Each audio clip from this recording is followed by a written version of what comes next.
পৃথিবী এরকম থাকবে না, সব চুরমার হয়ে যাবে, ভেঙে মেসাকার হয়ে যাবে, বিকট আওয়াজে সব চুরমার হয়ে যাবে।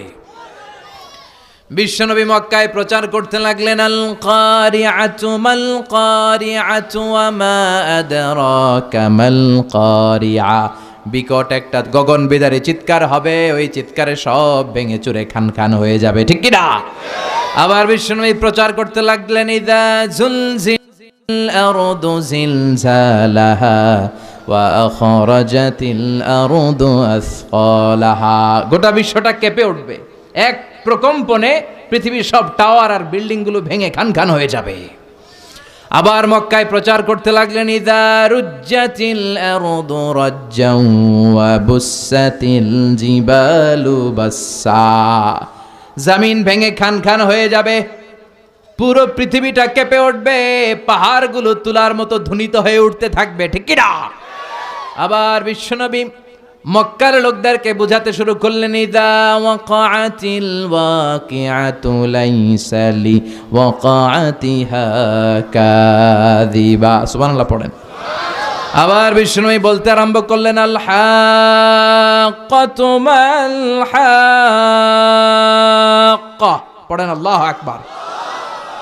একটার পর একটা আয়াত নাজিল হয়, নবী শোনাইতে থাকে যে এই দিন দিন না, আরো দিন, এটাই শেষ নয়, আরো লম্বা ইতিহাস আছে। এই পৃথিবীটা এইভাবে থাকবে না, ভেঙে খান খান হয়ে যাবে, মেসাকার হয়ে যাবে, চূর্ণ বিচূর্ণ হয়ে যাবে। কিয়ামত যেদিন হবে সব শেষ হয়ে যাবে। বিশ্বনবী কিয়ামতের আয়াতগুলো শোনাতে লাগলেন। কাফেররা যখন বারবার কিয়ামত সম্পর্কে শুনতে শুরু করলো, কাফেরদের মাথায় প্রশ্ন জাগলো, মুহাম্মদ যা কয় যদি সত্য হয়, মুহাম্মদ যা বলে যদি এটা সত্য হয়, তাহলে কিয়ামতটা কবে হবে ওটা জানার দরকার আছে না নাই? এবার এসে বিশ্বনবীরে প্রশ্ন করা শুরু করলো, ইয়াসআলুনাকা আনিস সাআতি আইয়ানা মুরসাহা। সবাই এসে বিশ্বনবীরে ধরে, ডেকে বলে, আব্দুল্লাহর বেটা মুহাম্মদ, তুমি যে বারবার কিয়ামতের কথা বলো, কিয়ামতের আয়াতগুলো আমাদের কাছে পেশ করো। মুহাম্মদ, আমাদের অন্তরেও ভয় ঢুকেছে, আমরা তোমার কাছে জানতে চাই এই কিয়ামতটা কোন দিন সংঘটিত হবে।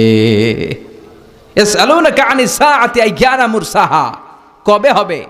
They ask you regarding qiyamah, when it will take place.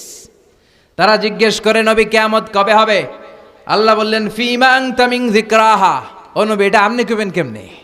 এটা আপনি কি করে বলবেন? It's not your business. You don't have any idea about it. এই বিষয়ে আপনার কোনো ধারণা? ইলা রাব্বিকা মুনতাহাহা, ধারণা আছে একজনের, তিনি কে?